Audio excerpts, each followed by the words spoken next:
You're listening to the Trailblazers Podcast, episode 88, with Latham Thomas.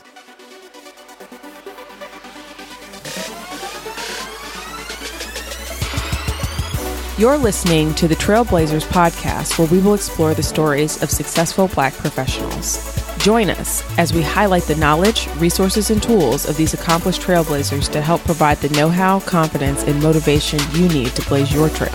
And now, here's your host, Stephen Hart. What's good, Blazer Nation? We've got another amazing treat for you this week. I'm talking with wellness expert Latham Thomas, who is one of Oprah's Super Soul 100, and she's the founder of Mama Glow, a maternity lifestyle company. Her new book, Own Your Glow, a soulful guide to luminous living and crowning the queen within, actually goes live this week. So I want you to go out and support her book. It's the perfect companion for the woman on the rise. And speaking of women on the rise, Latham has the support of an incredible network of amazing women, including India Ari, Alicia Keys, Gabrielle Union, Bozoma St. John, Sarah Jones, Tiffany DeFoo, Lisa Price, and on and on. There's so many amazing women in her network. Blazer Nation, listen up. If you've not yet done so, I'm going to encourage you guys to hop on over to your Apple Podcasts, your podcast app on your iPhone device, right? I love when you guys are leaving these reviews for the podcast. It energizes me. I'm learning so much about what you guys are enjoying from the content. And, I'm always the one doing the talking in a dark room somewhere, but this is the way that I get to interact with you. This is the way I receive feedback from you. So, in one of our recent reviews, JB Fan 1981 wrote, "Currently building my business, and it's inspirational to listen to other Black entrepreneurs who are building legacies. Thank you, Stephen, for feeding an untapped well. Lifetime listener." Listen, hopping on Apple Podcasts for me and reading reviews like that, they are, no joke, like surprise Christmas gifts in the middle of September. I really appreciate that. And it's mission fuel for me, right? To keep working hard, keep networking, keep reaching out and doing research on amazing people to bring onto the podcast and to record these interviews and to do everything I can to extract more and more from every last one of them. So do me a favor and just continue to leave those reviews. It's really easy to hop into that little purple app on your iPhone, search trailblazers.fm like you would a brand new podcast. When you click on our podcast cover artwork, the review tab is right there in the middle. You'll click write a review and just leave us a quick 5-star review and let me know what's working, right? So we have some amazing guests coming up on the podcast this fall. I'm actually a week away from completing the entire year of 2017 in terms of the recordings.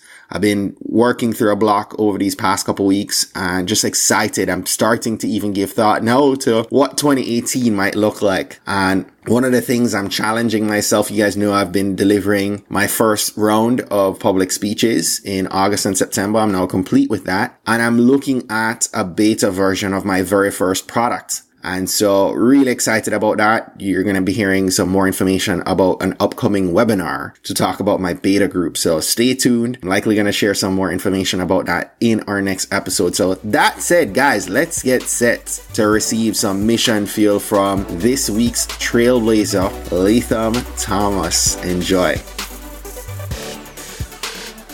Latham, welcome to the show, my sister. Stephen, I'm so grateful to be here. Thank you for having me. Well, thank you for gracing us with your presence and your wisdom. I have to tell you, right? I just think you're an unbelievably amazing businesswoman. Your wisdom. And you've got the dopest hat game ever. Oh my God, thank you. So I've worked for that. I'm feeling blessed to have you with us. I gotta fess up. I was prepping for this interview, and I know your videos and your content are generally geared to women. Yes. But I found myself watching several of the videos, and you have some great stuff in there for the brothers too. Some goodness. That's right. Some goodness in there. So, That's I right. encourage you to do a little bit more of that for us daddies and our, the hobbies. We are. I am going to do that because I do agree that it's important to make sure that y'all feel empowered along the journey too. Yes, absolutely. So you've got a new book that's coming out, and we're going to talk about that in a second. And I know you have a lot happening, I'm sure, both personally and professionally right now. And we Mm-hmm. love to always start off our podcast from a place of gratitude. So yes, as you reflect on what's happening in your life right now, what are you feeling and how are you using this time to both express and encourage gratitude within your community? I first of all just want to acknowledge that you are starting this experience with allowing me to tap in and check in with that, because it's so easy as entrepreneurs, as parents, as business people, as, living in cities on the go. It is so easy to lose track and to lose sight of our blessings, of the grace, the opportunities that we have to bring our work into the world, but also to be a blessing to others. And so I just want to acknowledge that this is the right way to start off, because we need to remember to be thankful. So I am so thankful. I'm first of all and foremost thankful to be here, because I know that it takes a lot of energy and effort to put together content for people that will inspire, help them change their lives, activate them, and also to configure it in a way that is actionable for people. So I want to first thank you for answering the call to do that work and to also diligently do it, because it's a lot. And I understand that. I don't even have a podcast. I know it's a lot. And I've been on so many that I'm like, how do they do this? We're going to fix that problem. So I appreciate you, number one. I would say, I feel that as I, kind of take this journey into like the second book and gearing up to bring it to the world, there are so many things that you take for granted, and that you also, maybe don't even consider, like the fact that it's a blessing to even have written something that now the world gets to see. And I'm just grateful for, today there was the beginning of a tour that I'm on, and I was able to be around so many people from different walks of life who I've met at different times or who I never met in person, who came out, and all the people who've come out along the way that have shared how something that I would never have considered to be a big deal was impactful. Wow. And so I'm so thankful, because those are moments that keep me going. And I think that, for the work that we do, which is about helping to uplift, inspire, and activate people, and to be supporting people who are at the threshold of change in their lives, I feel that we need to get this feedback so that we know that we're on the right track, right? Yes. So I'm thankful for that. I'm thankful for the affirmation. I'm thankful for the opportunity. I'm also thankful for the support, because it's people like you who, I reached out to cold, who's like, yes, you can come. I'm like, really? Like, I'm so thankful. So yeah, all of that. I'm thankful for all of it. Lovely. Love it. Love it. Love it. So before we get deeper into our conversation, let's do this. Why don't you tell our community a little bit about your Mama Glow journey? Sure. Yeah. So Mama Glow really started like when I was pregnant with my son, who's now 14. Wow. And I know, it's so wild having like a kid that age who's like taller than you. And I'm not looking forward to that. It's not exciting. Oh it's like gosh. I am like so sad when I'm like I'm like, I have a hat from when he was a baby that's in my sock drawer. So I relish those days when he was small. But I was pregnant with him, and, I was living in New York City, and I really wanted to have a holistic pregnancy. And so I was sort of looking for an experience that didn't exist. I wanted to bring together practitioners, products, and services under one roof, so that I didn't have to move in separate directions to try to find the resources that would have been useful to me. And lo and behold, I saw that there was such a disparity in how you found this information, even though living in New York City, you could have bagels delivered at 2 a.m. You could have liquor delivered. It was like very easy to find other things, but things that were like very important, like bringing a child into the world, was really difficult to find, the support. So I wanted to change that. I noted right away that didn't make sense. And so I was like, well, at least for, the part that I'm involved in, like on my own journey, I'm going to figure it out, and then I'm going to help people, because this doesn't make any sense. So there was like the light bulb went off, but it wasn't until my son was born, after the experience of having delivered him, that I really knew that I wanted to protect the experience of birth from mothers. And for me, that looked like support with nutrition, yoga, and then the birth doula piece, which would come later. And this would be like a trifecta of offerings that would support women on the continuum to motherhood. And so I saw it as a way to hold a woman's hand as she took this journey and to provide a sense of support, safety, and security that would allow her to thrive and transform into motherhood. And so that's really like, what the work is about. But it really did start with my own pregnancy. And then also I would, want to be really candid that it didn't start, in a think tank or in a boardroom with like a whiteboard and like, a business plan. It didn't start like that. It really started with a really deep desire.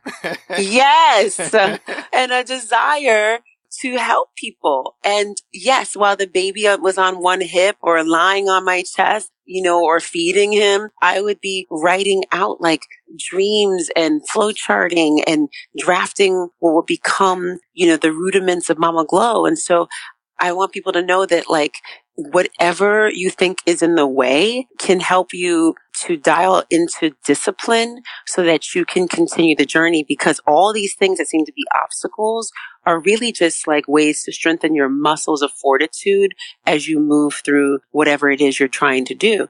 And so it's very easy though to be confused along the way and say like, oh, well, I don't have the resources, or I don't have the capital, or I don't have the connections, or I don't have, like, there's all of that, right? As you're saying that, and I feel like almost stopping you right there, right? There are parallels to being a parent, especially for the first time. Yep. There are such parallels between entrepreneurship and being a new parent in that life. Right? Absolutely. Yeah. I always tell people, new parenting is the hardest job in the world with no prior work experience, right? No. Yeah. You're like, we're learning on the job. You're learning on the job. And in many ways, entrepreneurship is the same. Right? It is. It is.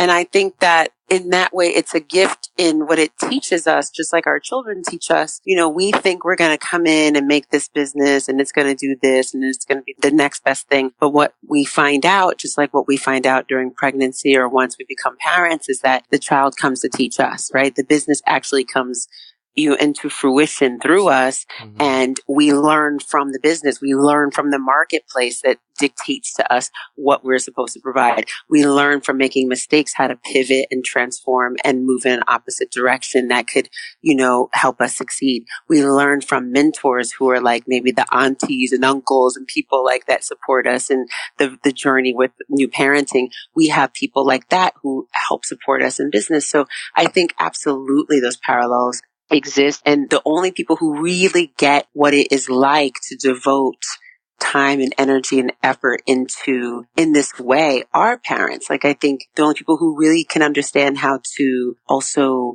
what sacrifice really is around time, around commitments, are parents. And so if you really want to understand also what parenting will be like in some capacities, you can start a business. It's like, don't get a puppy, start a business. That will really help you to understand what it will be like. Right? But, to that point too, I've been sharing with several of my friends this week, that I find that I've looked at this year and I truly think that I'm in the midst of one of my most successful years yet. But I have to say I've been tremendously uncomfortable and nervous and actually excited about that, because I'm learning to be comfortable with being uncomfortable. That makes sense. Like getting outside of my comfort zone. I'm really pushing myself to do a lot of things. And even in the space of the last 4 weeks, I've been way outside of being comfortable and pushing myself, almost taking on a little bit too much. But in the same light, to your point just now, as new parents, we are so far outside of what we are comfortable doing. And it's getting used to no sleep. It's getting used to, somebody who's completely dependent on you. And I'd never given thought to this. It's pretty interesting to look at those parallels. Absolutely. Yeah. So not only do you decide to look at this, but you're a single mom for many years. Mm-hmm. Why start and manage a business while being a single parent? Because I have profound respect for single parents, and I have no idea how that's like a whole other layer of focus and energy to always be on, and then have a business that you're trying to manage and run and grow. And he's like two different kids. It's true. It's interesting because now when I look back, I think that there was some sort of gift in the naivete, of starting a business that sort of blinds you from any pitfalls or perceived obstacles, or just you don't really actually see the face of the mountain. You just don't see it because there's so much excitement and there's so much drive behind what your goals are and what you want to achieve and how you want to serve, that you're so committed to that, if you really did have that in front of you, the truth of what it's going to be that you end up dealing with on a day to day, you would probably back out of it or talk yourself out of it, or other people would talk you out of it. So I think there's a gift in naivete where you just kind of step into this place of like, I'm just going for it. And that risk friendliness will carry you. And then when you get to these places where you hit a hurdle and you figure your way around it, but then you start to see that like sometimes there's storms and you weather the storm and you get on the other side. It's like once you're in it, you're kind of like not going to turn back. So I think it's like if I could look back, I would never have probably been able to foresee the journey being what it's become. But I also don't think I had a choice. Like, I also don't think that I had the ability to turn away from what I knew I was called to do. And I also didn't see that there was anyone doing like the way I could do it or doing what I wanted to do. So I think that, when there's a lot of ways to engage in entrepreneurship, and I think that each person has to be really honest with how they believe they can show up in this space. So are you going to be someone who is fully committed and showing, is this going to be like a 24 hours around the clock thing for you? Or do you really need to, protect your space? And, there's all kinds of things because there's boundaries that get crossed, there's time and space, all that. The time space continuum is completely blurred. The work does not just sit at the desk. It is in the bed. It is on the couch. It is at the dinner table. Like there's just, there's a fluidity in like how the work happens. And then I think there's also, a way for you, if you feel comfortable in also the uncertainties that you have to live with as an entrepreneur, maybe depending on how you work, there's contracts or there's proposals or there's, anything that's sitting out there that, you're waiting to approve or waiting for someone to cash in on, or, sometimes like the money is not every 2 weeks, from a payroll. Right. So you got to get comfortable with like the process of hunting and being really astute with how you think and how you sell and all these things. And so you learn through being, like you said, on the job. But there's other people who have really keen skills and are like, out the box thinkers and self-starters, and they work really well with the boundaries of a company around them. And so there is a way for you to build a business within a business. So I think that, everybody is not necessarily built for this kind of like crazy life that we've chosen, but everybody can have their own particular way of operating within the context of entrepreneurship that makes sense for them. So we should all like think about really where we fall on a spectrum, because some people might be turned away from pursuing an idea because of the complexity and the nature of what you have to bring to this work if you're just going to be like on your own. And other people might be able to bring a very incredible skill set to an organization and grow a business and then get that experience and maybe say, I think I'm ready now to like take the leap. So there's ways to test, I just jumped in. But I don't necessarily think that's for everybody, but I do think that what is for everybody is, this possibility. Right. Like the possibility exists for all of us, right. Right. Yeah, no, I love that. And, you touched on developing the skills. We also touched on the topic of boundary and coming back to this, you're a single mom. And I know that there's this, you don't feel very good about the definition of life balance, right? I don't. So talk to me about how you operate with business and mommy life.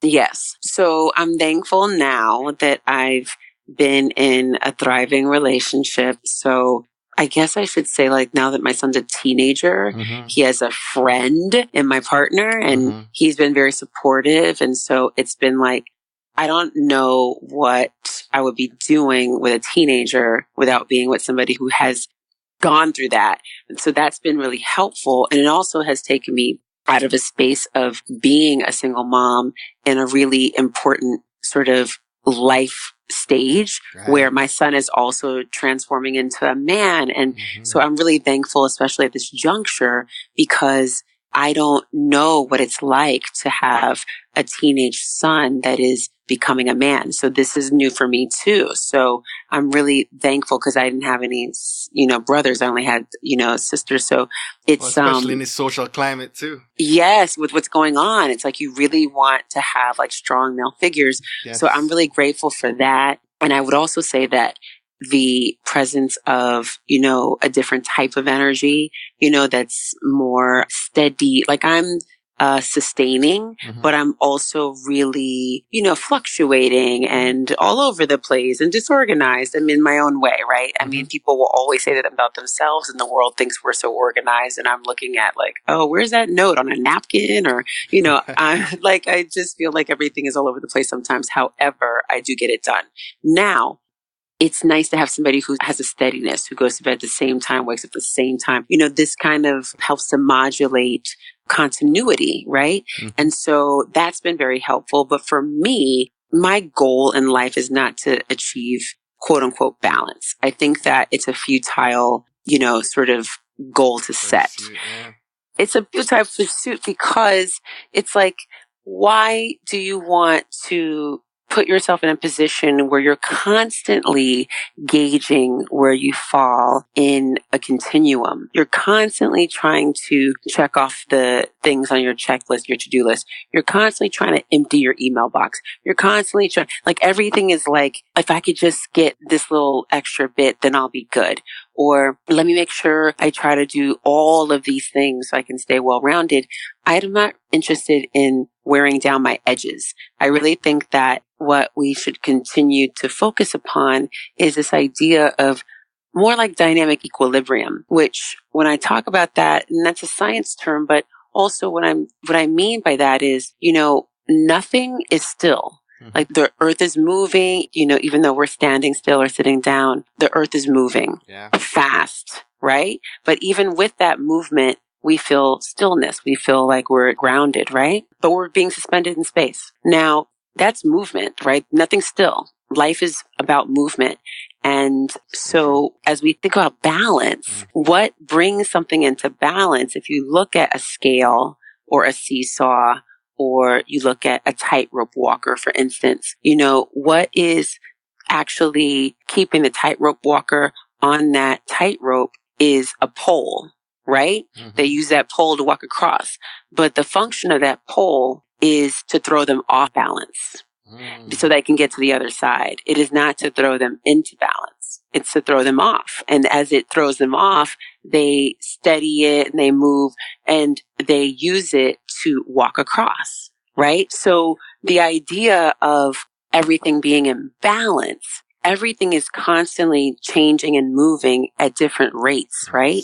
So nothing's static. So we have to remember that our life, even if it seems like, okay, I have almost everything complete, then here comes some major life event, or here comes, something crazy happening in, your business, or here comes a new baby, or here, like all these things change where you have to focus your energy. So, that one, though. Right? I'm done with the kids. No That's more babies. right. Right. Same here. So that tightrope, like think about how you manage that pole and how you get to the other side, right? Like sometimes you have to take some stuff off your plate. Sometimes you have to delegate. Sometimes you have to learn to, hire out or get support or ask friends and family members, and create like a system of support around you. So all of these things help us, but, we can't try to make, this goal, like I want to just be like in balance because the life itself throws you off, right? It's not about the things that you have on your to-do list. It's not about that. It's about like responding to how life shows up and actually being able to keep a couple balls in the air and then, be able to catch most of them when they come down. You gotta flow with the river. That's right. Love it. That's so true though. And to your earlier points about just entrepreneurship, I mean, you just have to really be ready to move with the ebbs and flows, which is exciting. If you're not ready for that, entrepreneurship might not be the thing. I agree. Because it is going to be ebbs and flows. Yes. So hurricanes. Oh my gosh. So on that point, right, the process to build and grow Mama Glow clearly was not smooth at all points, clearly not fun at all points. Talk me through maybe one of your challenging experiences, one of a gazillion you've had this week, right? But, but talk me through, maybe a challenging point that you had to pivot and maybe share with us what you learned about yourself in that experience. Sure. I would say one of the challenging things, and this comes up kind of, in different ways at different stages. I think there is a very interesting thing that happens in this space, particularly with women of color and being a woman of color, but also being Black and servicing in an industry that is, wellness, whereby there are fewer African American leaders in the wellness space that are recognized. I have found that there's also a lack of sort of like the value of the work or maybe the perceived value of the work or the message when it comes to maybe there's a contract or a job or something that we might be working on, like consulting wise, that somebody may not want to value in the same way as if it were a different person presenting it. And so I've seen that a lot on an individual level, whereby I'll be overqualified and then I'll have to deal with, and I'll know on the back end what numbers look like and what was offered to somebody else because I know a lot of people in similar industries. And so it's just sort of like one of those things where you can start to doubt or you can get uncomfortable or you can get angry, but you can certainly get kind of bogged down with the idea that you are not being recognized for the merit of your work. You start to question, like, well, why is it that they don't want to pay me the same or whatever it is, right? And so you have it both ways. You're a woman and you're Black. Yes. So it's already like a lot. So what I've learned is, in seeing that, and it's the same when you go for funding, it's the same thing. And so I just have learned that, the biggest advocate and ally that you have is yourself. And so, when these things occur whereby you're tested or you're, questioning or you're in a situation whereby people don't recognize or want to pay what it is that you're worth, I have learned to turn around and just walk out and turn the other way so that I would rather not work in any capacity with someone who doesn't recognize the gifts that I bring. I would rather not waste time investing or in trying to convince someone of what it is that I can do or what it is that I'm capable of and what it is that I know I can achieve in a situation. So I've had there's been different types of experiences like this that have come up. So I'm using like a more general theme because I think that this comes up for a lot of people and they don't feel comfortable because they already don't know what they should be pricing or they don't know, really what their time is worth or their expertise really, especially if you're just, kind of running a business by the seat of your pants or just figuring it out as you go, like it is harder to figure out like, well, what does the market want for this, or what does the market say for, this type of service or this offering or whatever. It is harder. But I think that you have to, at a certain point, it has to become about value and the value of your time, the energy, the expertise that you bring, but also there's currency in also you being you, right? There's nobody else that can deliver what you can deliver. Yes. So if you don't value you, and if you say, okay, well, then I'll accept it here, knowing that they have the money to give you, but they won't because, whatever reason. But there's money being left behind that you don't have access to because why? I mean, we can't always say that we know that it's necessarily associated with like how you appear, but many times it is, and you feel it. Yeah. And if you're in those situations, you're not going to thrive once you sign that agreement because you're going to feel That's exactly the remnants of that show up in so many ways in how you are treated, whether or not you're respected, whether or not you feel, empowered, whether or not you have the resources to actually be able to execute on whatever it is you're going to deliver. So I try to make sure that whatever I attach myself to, whatever I commit to, that I'm in right relationship with all people involved, and that I know who's all involved so that I can feel comfortable, but also so that I can protect the integrity of a brand I created. And I think that for each of us, it is very important that if you have built equity, you need to make sure that you protect the equity that you've built. Yes. And part of that is not just aligning with amazing brands or companies or people, but part of that is making sure that you also say no to particular brands, to particular people, right? Part of that is protecting that and yourself. Absolutely. And just to your point, you'll never feel satisfied, and you almost can't never satisfy those people. Ever. Because if you don't feel it coming in, you just will never get to the point where, and then you end up tainting the brand when they speak negatively. Yes. Despite, you delivering. That's right. Promise. So great. That's point. right. Great point. So let's talk about your book, right? Yay. Let's talk about your book. Why did you write Own Your Glow? Own Your Glow for me was like an opportunity to speak to women about how they can return home to themselves, to be embracing their unique gifts as women, their unique feminine attributes, and really be vessels for change. It is a book that offers women an opportunity to embrace self-care, to really own their ownliness and really use that as an opportunity to expand their glow power, that I call it, which is really like the work that they do in the world and the force that they have, in the world, that they utilize that to help light a path. It's just about grace and, like how we opened up with gratitude. It is ritual. There's exercises. It's self-reflective tools.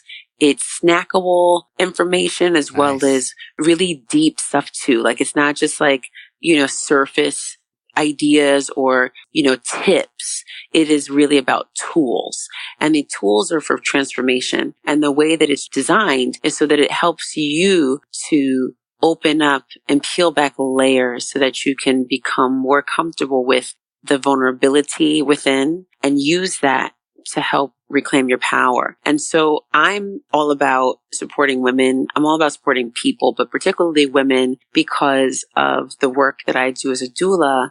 And also because I have seen so many women not living embodied. And I really want to see women feel free. I really want to see women feel supported. And I want them to live the lives that are worthy of living. And so that's what this book is. And there's a wonderful sections about self-care and about, entrepreneurship and mentorship throughout.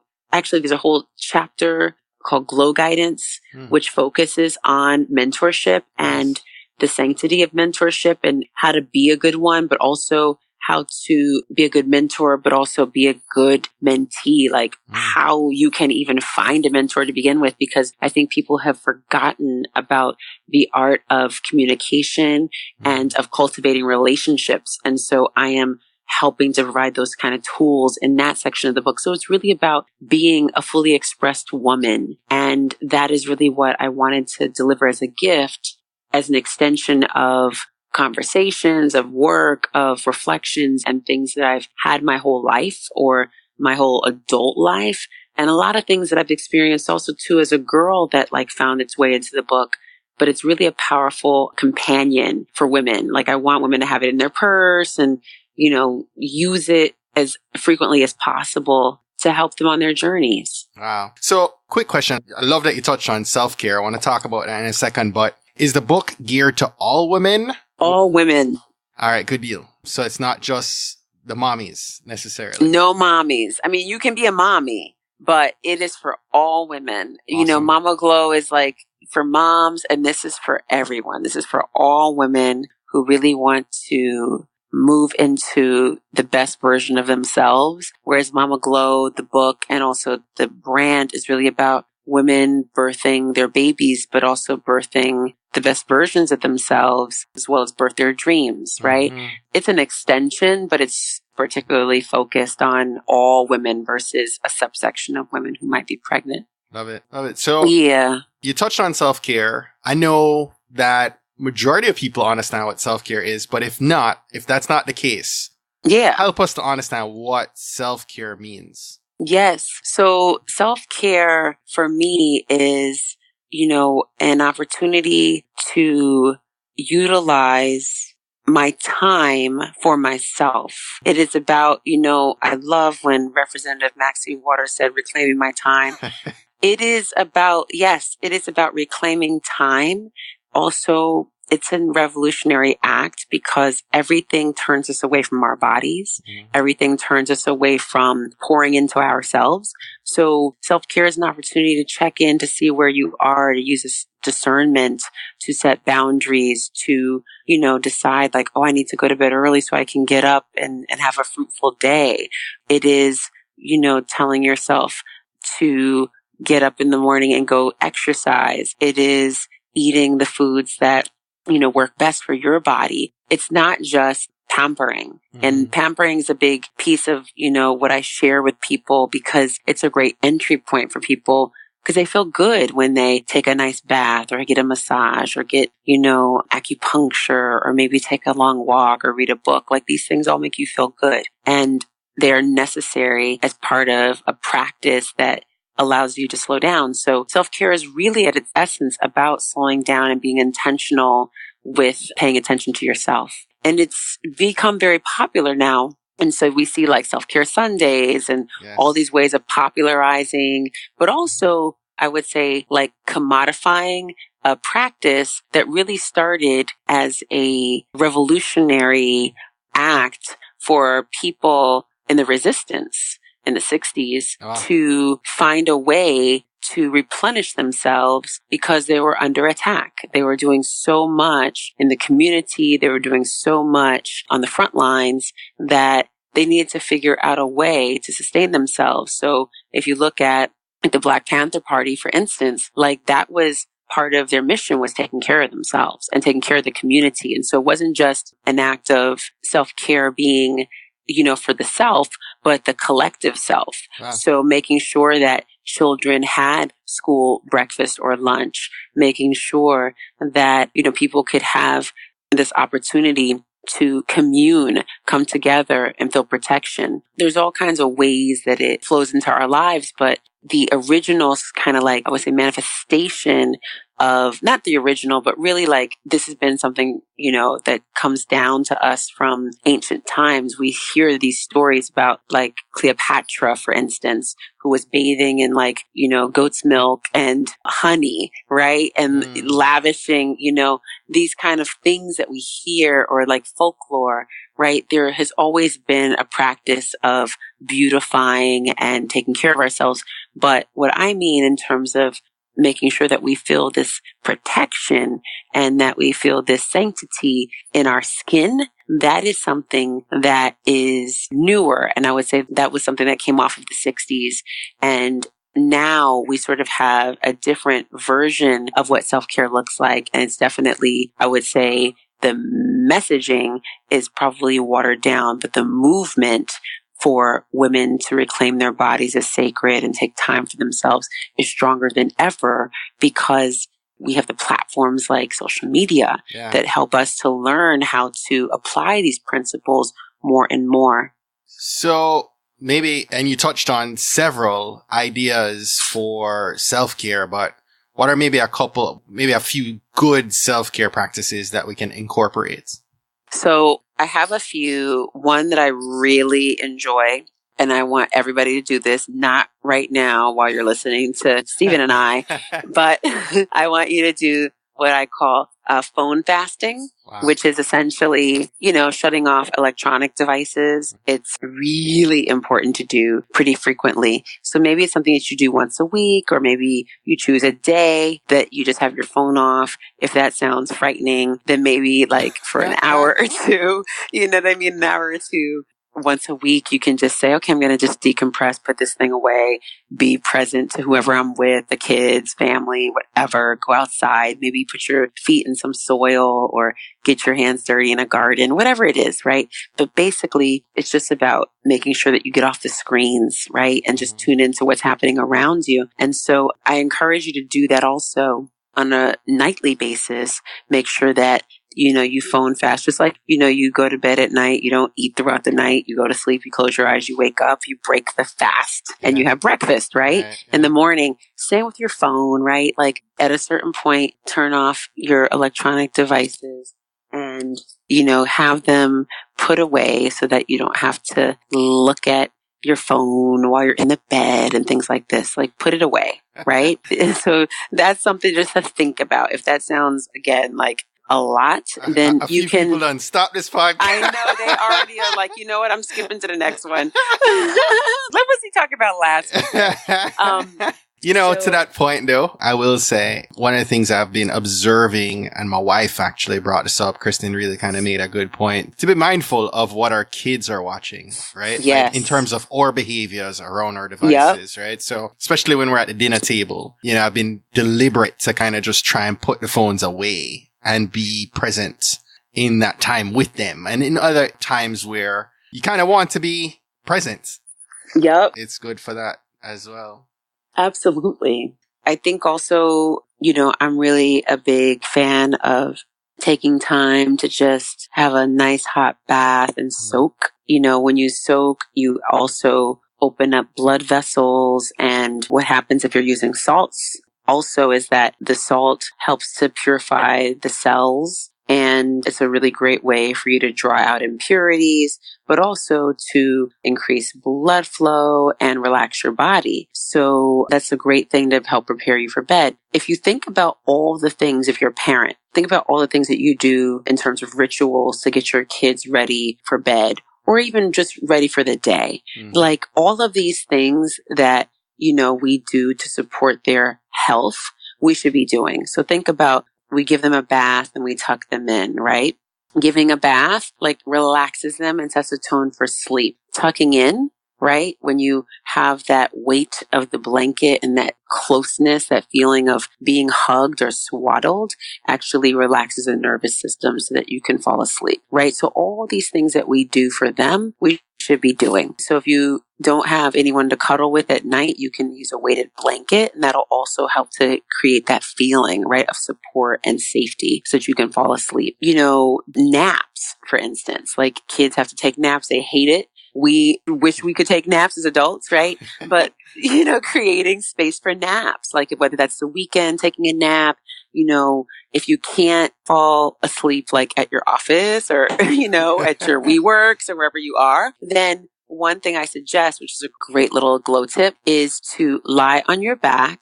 You can take your legs about 45 degrees up the wall, right? Just like as a slant. The feet are touching the wall. The legs are sort of suspended there and you're on your back. You hang out there for like 20 minutes it's equivalent to taking a 2-hour nap. Really? Yes, because it resets the circadian rhythm, it draws the blood and the lymph out of the legs and circulates that blood back up to the heart fairly quickly. And so your body feels this rejuvenation.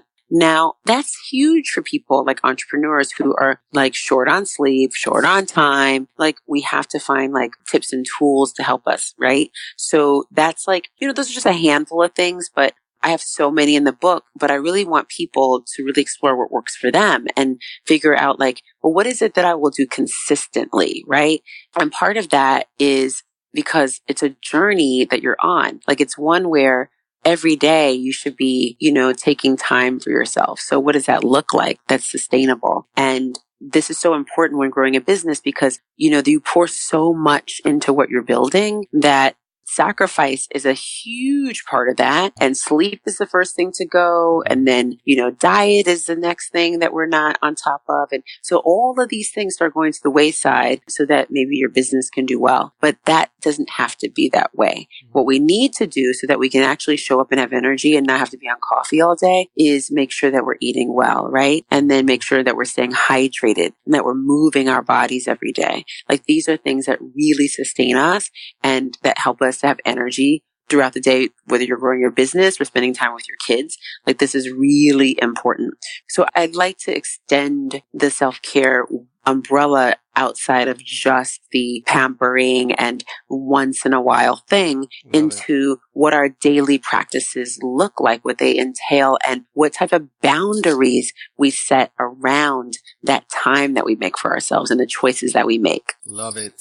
Love it. Love it. Latham, I could talk to you for the rest of the night.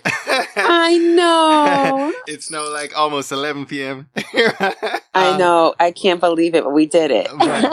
but before I let you go, listen, Trailblazers, I used to stop asking these questions and I had several listeners reach out and say, hey, what happened? I needed more tools and resources. So, our community loves to hear some of the tools and resources that you are using in your own journey. So, yes. Are there any books that you've read that you find yourself recommending a whole bunch? Yes. So there's a really great book called The 5 Keys to Mindful Communication. And I think that that's powerful if you have a business because you want to make sure that you're using mindful speech, listening, and using that as a way to achieve success and a way to, accomplish what you have set out as a goal. So the 5 Keys to Mindful Communication, and that's by Susan Chapman, I believe. When I think about, well, obviously I want to say, to read Own Your Glow. There's another book that I thought was really quite powerful called The Life-Changing Magic of Tidying Up, which most people have already heard of by now. But it is a really great resource for people who need to clear out and create space in their life, whether that's the clutter of their home, the clutter of their office, the clutter of their thoughts and energy, like it just helps you to organize your life in an interesting way. So I think that's a great book for people to explore. I love this book called The Rise by Sarah Lewis. And it's just really about, our ability to embrace failure and really how failure grows us and how we can re-envision what the gift of failure is and this concept of the near win. So those would be like 3 that I feel like are good. Yeah. Love it. Love it. Love it. So last question that we love to ask all our guests is, what's the one action that our Trailblazer community should take this week to help them blaze their trail? The one action that you should do this week that will help you blaze your trail is do something that I call Confessions of Light. And this is a practice that brings us full circle because how we began was talking about gratitude. And this is a practice that allows us to integrate gratitude. And what it is, it was inspired by my days as a child growing up in Catholic school and having to go to this thing called confessional. And essentially, for those who don't know, you have to sit on one side of a box. There's a little curtain and you talk to a priest and you tell, kind of your sins. And I just didn't understand that because I had this charmed life as a little kid that I was like, I am excited about butterflies and my best friend. And I had nothing to confess. And I was like, I don't sin because I'm just happy. And so I just didn't understand the idea of forcing people to find things of shame to talk about to somebody in darkness. I said, instead, I am going to confess things of light. I'm going to confess things that I love, and you're just going to have to listen to that. And so I use that now as a practice to help people remember that there are multiple types of currency, and relationships are one type of currency, and time is a type of currency, and it's an unrenewable type. And obviously there's currency that we use to, exchange for commodity. Now, when we think about the currency of relationships, I was just going to say that. Yeah. Yes. When we get into that, it's like the only way that we have an abundance and the only way that we have wealth in our relationships is when we actually pour into them, when we actually invest, when we actually keep up, when we actually reach out to people when we don't need stuff. So, and when we actually lend a hand, when we're a blessing, right? Mm-hmm. And so think about it like this. There are people who they run through your mind, you don't reach out, whatever. Or sometimes you're thinking of someone, you don't reach out and they reach out to you. You're like, oh my God, I was just thinking of you. Be the person who's the one reaching out. So someone says to you, yes, I was just thinking of you, yes, right? Reach out first. Yes. So the Confessions of Light is really this as an exercise. All it is you make a quick list of a few people. Maybe there's up to like 5 people you want to make. If you feel like that's too much, do 3. Now, with those people, you're going to either text. I would rather you pick up the phone and call, but you're going to text, call, handwrite a letter, whatever it is, and let them know how they blessed your life. So part of the intention is to bless and to plant seed, right? It is not to harvest. So you don't go with the intention of saying something and necessarily getting a response or a reply or a letter back. It is not for that purpose that you do it. The purpose is to bless, it's to plant seed. So you go and you share that love and light with that person without the expectation of them coming back with something. It's not about ego. It's about love, right? Mm-hmm. It's about showing love because these people have already poured into you, remember, right? Yes, yes. Which is why you have something to say. So please find 5 people that you can confess how they've pushed you in life, how they've supported you, what difference they've made, and let them know that you appreciate that. Confess that to them. And then make this a weekly practice. So this is what I want for the Trailblazers to do this week, is to use this gratitude practice to help people, to make them feel good, but also what it does is it's like keeping your well full, because as people feel comforted in the fact that you're thinking about them and you remember them or their birthday or their mother's passing or whatever it was, right? That would be a tether for that person, an anchor, something that makes them feel good. Then that also keeps you at top of mind for them. If there's an opportunity, if they can put your name up for something, like there are ways, and you don't know how it works, that if people hear from you frequently, whether you're in a working relationship or not, like they're going to keep you top of mind. Yeah. So we need to also make sure that as entrepreneurs, all of our relationship currency is there as also equity. So we need to be able to call upon some of our relationships at times. And if we don't make sure they're strong, then we can't. So this is a very simple thing to do, to like allocate 15 minutes to write a couple handwritten letters or note cards, or to call some people because you're probably going to get their voicemail anyway. Like it's not that big a deal to do it, but it does go a long way. So that is my suggestion, because I know that even if you don't see benefit from it right away, which again isn't the intention, like I know that it pays, because I know that somebody can speak on your behalf in a room that you're not in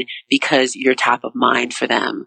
or, somebody might, put your name in a proposal for something because they just heard from you last week. Like, these are things that happen. So what I'm saying is, rather than think like there's always other opportunities and there's all this stuff happening and I got to tap into it. No, you have an existing community, an existing bed of resources, and an existing group of people and relationships that you are already not nourishing. And I can guarantee you that everyone listening has people like that in their lives that they have not been pouring into, who have done tons for them, right? In the past, at any juncture. So make sure that, like we start this podcast with Stephen, that you take this away and you go apply it and see how your life flows as you do this, as you make this regular for yourselves, and see how it doesn't impact your business. It will really impact the work that you do. Love it. Love it. Love it. Latham, thank you so much for being our special guest. Before I let you go, tell us how we can get a copy of your new book and stay connected with you. Yay! So you can get a copy at everywhere books are sold. Please support your local bookstore if you can, because these are a dying breed and we really want to make sure that we keep spaces like this open for those of us who really like to read can go in and discover new titles and old books. So please, if you can, go to your local bookstore. Otherwise, Amazon, Barnes & Noble, Books A Million, Powell's, IndieBound, any of these places, you can find it online. And I so appreciate the support. And then you can just go for any information regarding the tour. You can go to ownyourglowthebook.com and you can find a lot of information and resources there. If you want to learn more about my work in maternal health, Mama Glow, you can just go to mamaglow.com. And if you just want to hang out and DM me, I'm on Instagram as Glow Maven. So I'm happy to support you in any way. And I'm really thankful to have been able to be in conversation with you today, Stephen. Thank you. Latham Thomas, thank you so much. Thank you too. Well, that's it for today. Thanks again for listening to this episode of the Trailblazers podcast. I'll be posting links to all of today's book recommendations and links mentioned on our show notes page at tbpod.com. If today was your first time listening to the Trailblazers podcast, I just want to extend a warm Trailblazers welcome to you. We're so happy to have you here, and we encourage you to go ahead and hit that subscribe button in your favorite podcast app. Go ahead and browse through some of our past episodes to keep the knowledge flowing. If you're a fan of the podcast and today's content, and you're maybe already subscribed to the podcast, please continue to share and invite your friends, your family, your colleagues to listen to an episode that you think might impact them most. We believe that someone listening to these inspiring stories will be moved to make significant changes that will have generational impact for many others, both now and well into the future. Don't miss next week's episode. New episodes are released each and every Monday by about 5 a.m. Eastern. Trailblazers, jump off this podcast today. Go find a way to rise above, go way beyond, and keep blazing your trail. Cheers.